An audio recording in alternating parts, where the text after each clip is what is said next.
성경 말씀은 사무엘하 16장 5절부터 14절까지입니다. 사무엘하 16장 5절부터 14절 말씀 봉독합니다. 다윗 왕이 바후림에 이름에 거기서 사울의 친족 한 사람이 나오니 게라의 아들이요 이름은 시므이라. 그가 나오면서 계속하여 저주하고 또 다윗과 다윗 왕의 모든 신하들을 향하여 돌을 던지니 그때의 모든 백성과 용사들은 다 왕의 좌우에 있었더라. 시므이가 저주하는 가운데 이와 같이 말하니라. 피를 흘린 자여 사악한 자여 가거라 가거라. 사울의 족속의 모든 피를 여호와께서 내게로 돌리셨도다. 그를 이어서 내가 왕이 되었으나 여호와께서 나라를 내 아들 압살롬의 손에 넘기셨도다. 보라, 너는 피를 흘린 자이므로 화를 자초하였느니라 하는지라. 수르야의 아들 아비새가 왕께 여짜오되 이 죽은 개가 어찌 내 주 왕을 저주하리이까. 청하건대 내가 건너가서 그의 머리를 베게 하소서 하니 왕이 이르되 수르야의 아들들아 내가 너희와 무슨 상관이 있느냐. 그가 저주하는 것은 여호와께서 그에게 다윗을 저주하라 하심이니 내가 어찌 그리하였느냐 할 자가 누구겠느냐 하고 또 다윗이 아비새와 모든 신하들에게 이르되 내 몸에서 난 아들도 내 생명을 해하려 하거든 하물며 이 베냐민 사람이랴. 여호와께서 그에게 명령하신 것이니 그가 저주하게 버려두라. 아멘.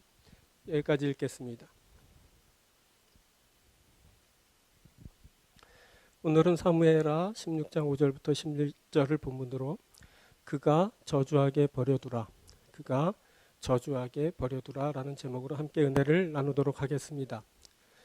지난주에는 여호와께서 그에게 명령하신 것이니 라는 제목으로 함께 은혜를 나누었습니다. 그때 주체가 누구인지 어떻게 반응해야 하는지 성취는 어떻게 이루는지를 살폈는데 말씀은 하나님께서 주체가 되시고 하나님을 통해서 반응하고 하나님 앞에서 성취하게 된다는 주로 하나님께 초점이 맞춰진 내용이었습니다.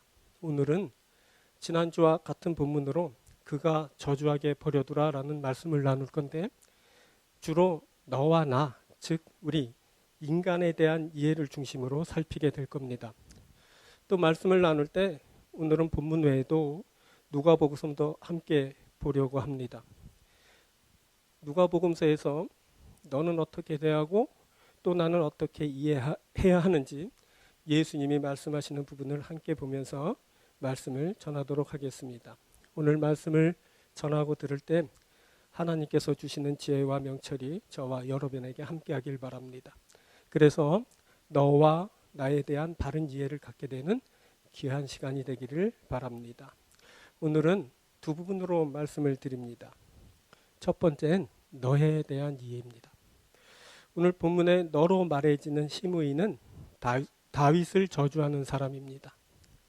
그가 압살롬의 반란으로 성을 잃고 피난하는 다윗을 따라오면서 저주하고 있습니다. 알고 보면 이 시므이란 사람 가해자인 동시에 피해자이기도 합니다. 그가 사울의 족속인 베냐민 사람입니다. 베냐민 족속은 사울이 죽으면서 그동안 누리던 많은 혜택을 잃게 되었습니다. 시므이는 그중 사울과 가까운 친족이었는데 그가 그때 누리던 많은 것을 잃게 되었습니다. 그때 시므이는 다윗 때문에 그것을 잃게 되었다라고 생각했을 겁니다. 그리고 이 시므이는 사울의 친족인 동시에 충신이기도 했습니다. 그는 왕이 죽은 후에도 그 충정을 버리지 못했습니다. 그는 사울을 향한 그 충심으로 다윗의 용사들이 그의 좌우 곁에 함께 있는 것을 보고도 돌을 던지면서 저주를 퍼부어댔습니다. 이때 시므이는 다윗의 왕권이 부당하다고 생각합니다. 당시 다윗의 왕권에 대한 정당성은 이미 온 백성들과 선지자들을 통해 검증되었지만 시므이만은 그것을 인정하지 않았습니다. 그래서 시므이는 지금 왕을 저주하면서도 일말의 가책을 느끼지 않습니다. 그에게 왕은 오직 사울 하나이기 때문입니다. 그는 다윗이 없었더라면 사울도 죽지 않았을 거고 베냐민 족속은 여전히 왕권을 가지고 정의로운 사회를 이루며 풍요를 누리고 평화롭게 살았을 거라고 생각합니다. 하지만 부당 정권이 들어서서 그 모든 것을 앗아갔다 그렇게 생각하고 있는 겁니다. 자, 뭐 이런 이유로 시므이가 다윗을 저주하고 나섰습니다. 그런데 보니 그의 행동은 너무 무모해 보입니다. 시므이는 그 저주하는 일에 목숨을 걸었습니다. 그때 시므이가 저주를 퍼부을 때 다윗 곁에는 군대와 용사들이 함께하고 있었고 그중 장수 아비새는 독이 잔뜩 올라있는 상태였습니다. 반역이 일고 왕과 백성들이 한 번도 싸우지 않고 성을 버리고 떠났을 때 그가 말할 수 없는 울분으로 가득했습니다. 그런데 그런 아비새를 자극하는 것은 아주 무모한 행위인 겁니다. 그때 다윗이 그 아비새를 저지하지 않았으면 시므이 그는 죽었습니다. 이렇게 왕권을 그리고 성을 잃을 때 무모하게 해를 가하는 자들이 있습니다. 그들은 대부분 나로 인해 직감적으로 상처를 받은 자들입니다. 그런데 지금까지 내가 여전했던 것은 저들이 오래 참았기 때문이기도 합니다. 하지만 내가 넘어지게 되면 저들은 더 이상 참지 않고 들불같이 들고 일어나 저주하며 돌을 던지기 시작합니다. 시므이가 그랬습니다. 다윗이 쫓기자 기다렸다는 듯이 따라가며 저주를 퍼부어댑니다. 그렇다고 이 시므이의 저주가 정당한 것은 아니었습니다. 시므이가 정당하려면 다윗이 왕으로 건재할 때 그것도 저주가 아니라 다른 방식으로 했어야 했습니다. 예를 들면 다윗이 우리아를 죽이고 범죄했을 때 옳은 말을 했던 나단처럼 하는 겁니다. 하지만 그 일이 쉽지 않죠. 나단이 선지자였습니다. 옳은 말 하는 것이 그의 사명이죠. 그런데 시므이는 선지자도 아니고 오해받기 딱 좋은 전 왕 사울의 친족입니다. 그런데 그때 그가 나서서 뭐 이런저런 말로 입을 놀렸다면 그는 벌써 죽은 목숨이었을 겁니다. 그런데 그에게도 기회가 왔습니다. 압살롬이 반역을 일으켰고 다윗이 그만 성을 잃고 도망하게 되었습니다. 그 소식을 들은 시므이는 그때야 다윗을 따라오면서 저주하기 시작했습니다. 근데 놀라운 것은 다윗이 그가 저주하게 버려두라 라고 말했다는 겁니다. 11절입니다. 또 다윗이 아비새와 모든 신하들에게 이르되 내 몸에서 난 아들도 내 생명을 해하려 하거든 하물며 이 베냐민 사람이랴. 여호와께서 그에게 명령하신 것이니 그가 저주하게 버려두라. 내 몸에서 난 아들도 내 생명을 해하려 하는데 하물며 이 베냐민 사람은 말할 것도 없다. 그렇게 말하고 있습니다. 보니 이렇게 너는 그 누구도 나를 해칠 수 있는 잠재적 대적자이고 어느 때는 또 대놓고 대적자이기도 합니다. 그런데 그럼에도 우리는 그런 너에 대해 긍휼의 마음을 가져야 합니다. 그것은 너도 살리고 나도 회복되는 일이기 때문에 그렇습니다. 누가복음서에서 예수님은 제자들을 교훈하시면서 이렇게 말씀하셨습니다. 누가복음 6장 28절입니다. 너희를 저주하는 자를 위하여 축복하며 너희를 모욕하는 자를 위하여 기도하라. 뭐라고요? 너희를 저주하는 자를 위하여 축복하고 너희를 모욕하는 자를 위해 기도하라 하셨습니다. 이 일, 저주하는 자를 위해 축복하는, 모욕하는 자를 위해 기도하는 이 일이 얼마나 어려울까요? 이 일을 할 수나 있을까요? 하지만 제자들은 주님으로부터 그렇게 하라라는 제자훈을 받습니다. 그것은 제자들이 아주 특별한 자들이기 때문에 그렇습니다. 자, 누가복음 6장 32절부터 봅니다. 너희가 만일 너희를 사랑하는 자만을 사랑하면 칭찬받을 것이 무엇이냐? 죄인들도 칭찬하는 자를 사랑하느니라. 너희가 만일 선대하는 자만을 선대하면 칭찬받을 것이 무엇이냐? 죄인들도 그렇게 하느니라. 사랑하는 자만을 사랑하고 선대하는 자만을 선대하는 것은 죄인들도 하는 일입니다. 하지만 제자들은 하나님의 일을 해야 하는 특별한 자들로 죄인들과는 다른 차원의 사랑을 해야 합니다. 그런데 이 일이 너무나 어렵습니다. 어떻게 해야 될까요? 주님은 이렇게 말씀하십니다. 하나님의 인자하심에 기대서 하게 될 거야. 자, 6장 35절입니다.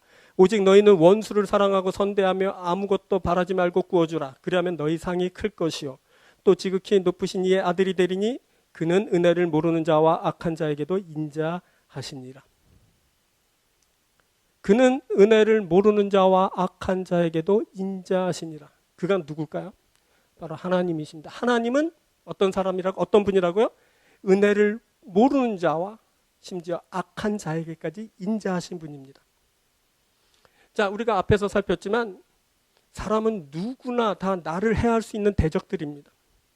그런데 그 대적들을 사랑하기가 너무나 어렵습니다. 그런데 그 악한 자에게까지 인자하신 그 하나님의 인자하심을 잊게 되면 긍휼을 베푸는 자들이 될 수 있다, 그렇게 말합니다. 바로 제자들입니다. 착한 제자들은 주님의 마음을 입는 자들입니다. 주님의 은혜를 입는 자들입니다. 주님의 마음을, 그 은혜를 입게 되면 주님처럼 은혜를 모르는 자도, 악한 자들도 인자함으로 대할 수 있게 되는 겁니다.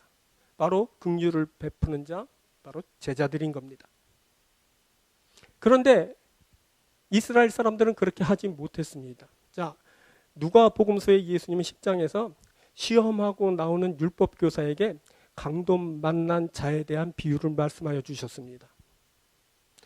그러시면서 주님은 누가 강도 만난 자의 이웃이 되겠느냐라고 물으셨습니다. 자, 그때 강도 만난 자를 도운 것은 제사장이 아닌, 레위인도 아닌 원수처럼 지내던 사마리아인이었습니다. 예수님은 그때 가서 너도 이와 같이 하라, 가서 너도 이와 같이 하라라고 하시면서 원수도 긍휼히 여길 것을 그 율법 교사에게 말씀하여 주셨습니다. 그런데 그 뒤에 일은 나오지 않습니다. 그냥 그가 떠나고 만 겁니다. 왜냐하면 이 원수를 사랑하는 일이 너무나 어려운 일이기 때문에 그렇습니다. 불가능한 일이기 때문에 그렇습니다. 그들의 율법으로는 원수를 정죄하고 심판하는 것이지 원수조차 사랑하는 것이 아니었기 때문에 이 사람은 그냥 할 말을 잃고 돌아가게 된 겁니다. 자, 유대인들은 다 이렇게 반응하고 말았습니다. 누가복음서의 유대인들은 예수님께서 원수를 사랑하라 했지만 원수를 사랑하지 못하는 자로 맺고 맙니다. 당시 유대인들은 성전을 강도의 소굴로 만들었습니다. 주님이 내 집은 기도하는 집이 되리라 하였지만 너희는 강도의 소굴을 만들었도다 라고 이렇게 책망하셨습니다. 이들은 강도 만난 자를 돕지 못할 뿐 아니라 성전을 그냥 강도의 소굴로 만들어버리고 말았습니다. 결국 이들은 강도를 잡을 때처럼 검과 뭉치를 들고 예수님을 잡으러 왔습니다. 이들은 결국 예수님을 십자가에 못 박고 말았죠. 그때 성전을 강도의 소굴로 만들고 검과 뭉치를 가지고 강도를 잡듯이 예수님을 붙들어 십자가에 못 박은 자들처럼 오늘날 많은 사람들이 교회를 강도의 소굴로 만들고 예수님을 다시 십자가에 못 박습니다. 지금 우리가 어려움을 만났습니다. 이 어려움을 만날 때 다윗처럼, 어쩌면 시므이처럼 우리가 많은 것을 잃고 상실감으로 심겨워합니다. 하지만 우리가 너에 대한 이해를 새롭게 하면서 서로 긍휼히 여기며 사랑할 수 있다면 이 일은 너도 살리고 나도 회복하게 하는 그런 일이 될 겁니다. 자, 그냥 두라고 했을 뿐인데 다윗이 결국 왕권을 회복하였습니다. 그때 만일 다윗이 시므이를 죽였다면 그의 왕권을 회복하는 일에 걸림돌이 되었을 거고 그 일은 두고 또 다른 오점이 돼서 그를 괴롭게 했을 겁니다. 하지만 다윗, 그는 시므이를 긍휼히 여겨 살려주었습니다. 이제 저주하는 그 원수에게조차 긍휼을 베푸는 그에게 하나님의 선한 역사가 부족함 없이 나타나게 됩니다. 그런 겁니다. 하나님의 선한 역사는 하나님의 말씀을 따라 너도 긍휼히 여기는, 그런데 너가 원수라도 긍휼히 여기는 그런 일이 일어날 때 우리에게도 나타나는 겁니다. 우리가 시므이같이 막 저주하고 나서는 그러한 사람에 대한 바른 이해를 갖고 대할 수 있다면, 나아가서 예수께서 하신 말씀처럼 원수조차 사랑하고 선대할 수 있다면, 그때 실추된 우리의 모든 것이 회복되고 지극히 높으신 자의 자녀들이 되며 주시는 그 큰 상을 받게 될 겁니다. 바로 우리의 회복은 바로 여기에 있는 겁니다. 사랑하는 여러분들이 너에 대한 이해를 바르게 하고 그 너를 긍휼히 여기고 사랑함으로 온전히 회복되고 존귀하게 되며 하나님 앞에 큰 영광을 드리는 여러분들이 되길 축복합니다. 두 번째는 나에 대한 이해입니다. 본문의 나로 이해할 수 있는 다윗. 이 다윗은 저주받은 사람입니다. 다윗이 반란으로 성을 잃고 떠나는 그 길에 시므이가 따라오면서 저주하고 있습니다. 다윗은 그때 이미 압살롬의 반역을 겪으면서 저주를 받은 것과 같은 그런 상태였습니다. 그때 아들 압살롬이 반역을 일으켰을 때 다윗은 성을 잃고 원통한 자가 됩니다. 그런데 거기에 시므이가 저주하고 나서면서 그 원통함을 더 가중시키고 있습니다. 결국 다윗은 아들 압살롬의 반역으로 시므이의 저주로 원통한 자가 됩니다. 다윗 앞에 있는 너희들, 그 압살롬과 시므이가 그를 원통하게 한 겁니다. 이런 다윗에게도 피해의식이 있습니다. 나도 상처받은 겁니다. 그래서 나도 얼마든지 너에게 저주를 퍼부어댈 수 있습니다. 그래야 속이 시원하고 그래야 내 정당성도 확인되는 것 같아 더욱 그리하고 싶어집니다. 하지만 다윗은 시므이의 저주를 그냥 버려두라 라고 말합니다. 다시 봅니다. 11절. 또 다윗이 아비새와 모든 신하들에게 이르되 내 몸에서 난 아들도 내 생명을 해하려 하거든. 하물며 이 베냐민 사람이랴 여호와께서 그에게 명령하신 것이니 그가 저주하게 버려두라. 어떻게 이렇게 말할 수 있었을까요? 다윗이 이렇게 말할 수 있었던 것은 그가 간절히 왕권을 회복하기 원했기 때문입니다. 다윗은 하나님이 주신 그 왕권을 회복하기 위해 먼저 자신의 이해를 새롭게 했습니다. 먼저 다윗은 시므이의 처지를 보고 자신을 이해합니다. 시므이는 베냐민 사람입니다. 다윗은 그때 베냐민 출신인 그 시므이가 얼마든지 그럴 수 있다라고 이해했습니다. 그가 사울의 친족이고 그때 사울이 죽지 않았더라면 지금도 얼마든지 많은 것을 누리고 살 수 있었을 거라고 생각한 겁니다. 다윗도 지금 왕권을 잃고 쫓기는 신세입니다. 그는 그때 실패한 자신의 모습을 보면서 왕권을 잃은 그 시므이의 마음을 헤아립니다. 그리고 다윗은 시므이가 쏟아낸 그 저주의 내용을 살핍니다. 그때 시므이는 피를 흘린 자여 사악한 자여 가거라 하면서 저주했습니다. 그런데 다윗 그가 비록 피를 흘리진 않았지만 사울의 피를 흘리진 않았지만 다른 무수한 피를 흘렸습니다. 적을 만나 불가피하게 흘린 피도 있지만 우리와 같이 그가 고의로 계획하여 흘린 피도 있었습니다. 그때 그가 남의 여자를 범하고 그 죄악을 가리려고 그 남편을 전쟁에 내보내 피를 흘려 죽게 했습니다. 다윗은 이런 자신의 과오를 살피면서 시므이의 저주를 이해하려 했습니다. 그리고 다윗은 지금의 흐름을 이해하고 있습니다. 지금은 자신이 저주받게 된 상황입니다. 그는 연달아 일어나는 그 저주 상황을 충분히 이해하고 그 흐름을 받아들이게 됩니다. 다윗은 이런 이해력을 바탕으로 다시 왕권을 회복하기 원했습니다. 그는 처음부터 하나님께 구원받기로 작정했습니다. 그래서 그는 우리가 말씀을 나누었듯이 하나님의 주체, 주권을 인정하고 하나님과의 관계성에 들어서고 겸비하여 하나님 앞에서 선으로 자신을 구원하시는 그 하나님의 은혜를 기다렸습니다. 그때 그는 자신에게 불리하게 작용하고 있는 그 저주 상황을 근거로 그 저주 때문에 하나님이 선으로 나에게 갚아주실 거라고 확신했습니다. 자, 12절 한번 볼까요? 혹시 여호와께서 나의 원통함을 감찰하시니리 오늘 그 저주 때문에 여호와께서 선으로 내게 갚아주시리라 하고, 오늘 그 저주 때문에 여호와께서 선으로 내게 갚아주시리라 하고, 오늘 그 저주 때문에 하나님께서 자신에게 선으로 갚아주실 줄 확신했습니다. 그러면서 그는 희망의 끈을 놓지 않고 있습니다. 자, 이것은 다윗에게 다시 회복되고 있는 그의 영적인 모습입니다. 왕권이 회복되기 전에 먼저 그가 영적으로 회복되고 있습니다. 이렇게 회복은 영적 향상으로부터 시작되는 경우가 많습니다.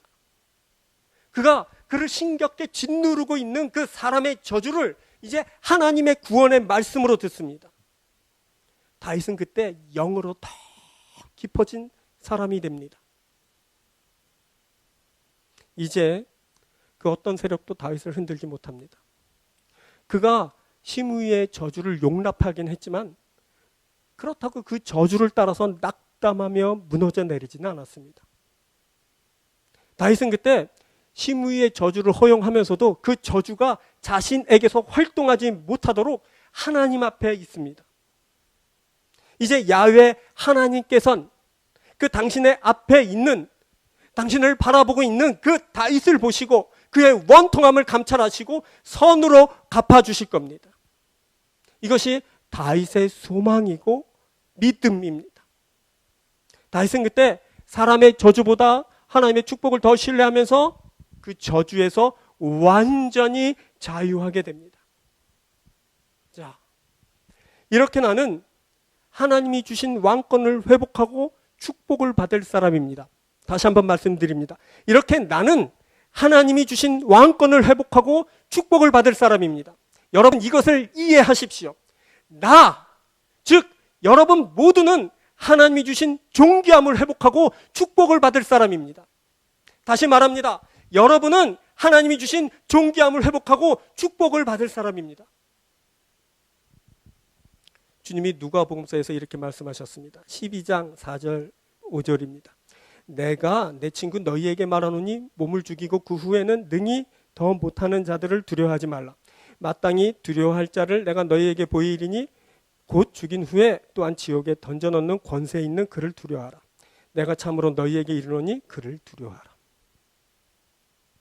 우리가 원수의 저주로 인해 상처받을 이유가 하나도 없습니다. 그는 날 어떻게 하지 못합니다. 다시 말씀드립니다. 그는 날 어떻게 하지 못합니다. 몸을 죽이고 그 후에는 능히 더 못하는 자들을 두려워하지 말라. 주님이 말씀하셨습니다. 영혼을 어떻게 하지 못하는 그 사람의 종이 되면 안 됩니다. 자, 이어봅니다. 6, 7절입니다. 참새 5마리가 2아사리온에 팔리는 것이 아니냐? 그러나 하나님 앞에는 그 하나도 잊어버리시는 바 되지 아니하는도다. 너희에게는 심지어 머리털까지도 다 세신 바 되었나니 두려워하지 말라. 너희는 많은 참새보다 더 귀하니라. 두려워하지 말라. 너희는 많은 참새보다 더 귀하니라. 여러분, 이것을 믿으십니까? 그 많은 참새보다 우리는 더 귀한 자입니다. 부디 사랑하는 여러분, 하나님이 그렇게 나를 귀하게 여기신다는 이 말씀을 붙들게 되길 바랍니다. 그리고 날 구원하시고 축복하시는 그 하나님만 바라보시기 바랍니다. 여러분, 우리는 그 어떤 저주 상황을 만나도 그것을 하나님의 축복으로 바꾸는 사람들입니다. 우리는 그 어떤 저주 상황을 만나도 그것을 하나님의 축복으로 바꾸는 사람들입니다. 그것은 하나님이 내게 선으로 갚아주시기 때문입니다. 자, 그때 시므이가 저주를 퍼부어대면서 이렇게 말했습니다. 8절입니다. 사울의 족속의 모든 피를 여호와께서 내게로 돌리셨도다. 사울의 피를 내게로 돌리셨도다라고 말합니다. 이 말을 듣고 다윗이 이렇게 받아쳤습니다. 12절입니다. 오늘 그 저주 때문에 여호와께서 손으로 내게 갚아주시리라. 너 그 저주 때문에 하나님께서 손으로 내게 갚아주실 거야? 이렇게 받아쳤습니다. 여기서 잘 보십시오. 시므이에 돌리셨도다. 이 말과 다윗의 갚아주시리라 라는 말은 슈브라는 히브리어 같은 단어입니다. 이 단어는 돌아오다, 회복하다라는 뜻을 가졌는데 이때 시므이가 사울의 피값을 너에게 돌렸어 라고 이렇게 저주하자 다윗은 내 저주 때문에 하나님이 내게 손으로 돌려주실 거야, 손으로 돌려주실 거야 이렇게 받았습니다. 여러분, 우리가 이런 사람입니다. 우리 모두는 사람의 저주 때문에 절대 망하지 않습니다. 하나님의 선하신 역사가 사람의 저주를 이기고 우리에게 구원과 축복을 가져오기 때문입니다. 여러분, 절대 잊지 마십시오. 나는 하나님이 주신 모든 존귀함을, 모든 왕권을 회복하는 자입니다. 나는 하나님이 주시는 그 모든 왕권을 회복하는 자입니다. 이것이 바로 나의 실체입니다. 오늘 뭘 말씀하고 있는지 아십니까? 너를 이해하고 나를 이해하라는 말씀을 드리고 있습니다. 여러분은 여러분 자신을 어떻게 이해하십니까? 저주 때문에 망하는 자로 이해하십니까?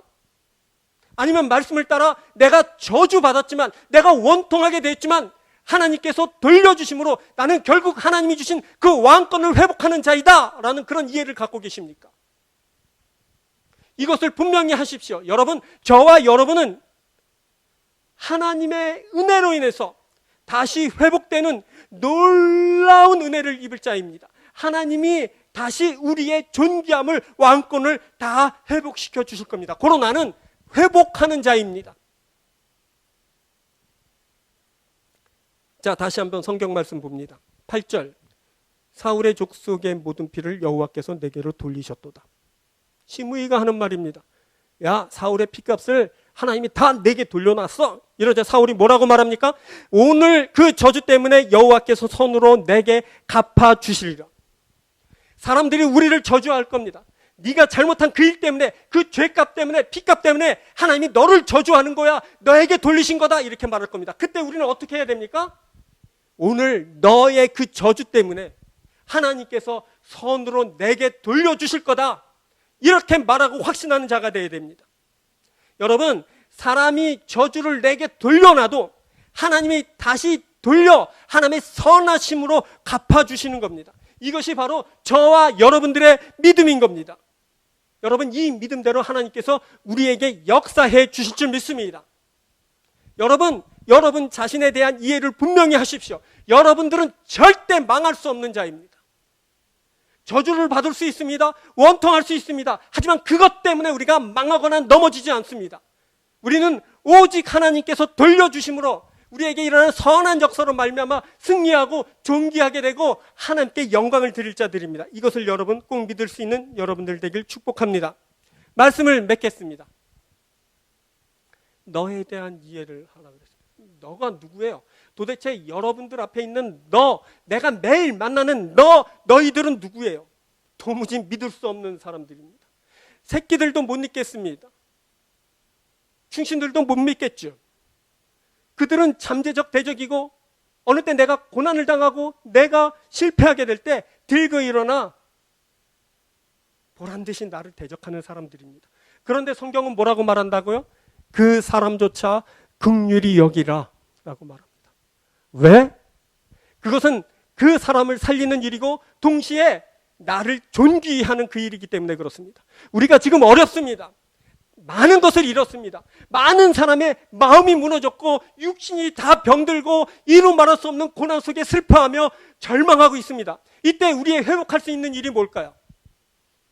내 눈앞에 보이는 너희들에 대한 이해를 바로 해야 됩니다. 물론 지난주에 말씀드린 하나님에 대한 이해부터 바로 해야 됩니다. 그리고 나선 오늘 말씀드리는 너희들에 대한 이해를 바로 해야 됩니다. 그리고 하나님의 말씀을 의지해서 도무지 사랑할 수 없지만 사랑해 주는 겁니다. 긍휼히 여겨주는 겁니다. 그러면 네가 살고 동시에 내가 회복되고 내가 존귀하게 되는 역사가 있게 됩니다. 사랑하는 여러분들이 꼭 이 일을 만나게 되길 축복합니다. 두 번째 뭐라고요? 나에 대한 이해입니다. 도대체 나는 누구입니까? 여러분은 지금 누구입니까? 지금 이 바이러스 때문에 그렇지 않아도 어려운데 많은 겹치고 연달아 일어나는 저주 상황 때문에 원통하고 절망해하고 이제 난 끝났다 죽었다라고 생각하고 있지 않습니까? 절대 그렇지 않습니다. 세상이 나를 배반하고 사람들이 나를 대적하고 되어지는 일들이 다 그렇게 원통하게 저주 상황이라도 하나님은 결국 나에게 돌려주실 겁니다. 하나님이 다 회복하여 주시는 겁니다. 결국 그래서 우리의 왕권이 회복되고 우리가 존귀하게 될 겁니다. 우리는 잠시 살고 끝나는 인생이 아니라 하나님 나라와 그 기업과 그 영광이 될 사람들입니다. 그러므로 사랑하는 여러분들이 하나님을 믿을 수 있게 되길 바랍니다. 하나님의 은혜를 만나게 되길 바랍니다. 하나님의 능력과 함께하게 되길 바랍니다. 돌려주시는 하나님의 은혜와 그 능력으로 인해서 여러분들의 모든 형편과 상황이 나아지고 회복되고 여러분들의 존재감, 여러분들의 영적 상태, 그리고 여러분들의 모든 생활에 존귀하게 되는, 아름답게 되는 그런 역사가 있게 되길 주의 이름으로 축원드립니다. 기도하겠습니다.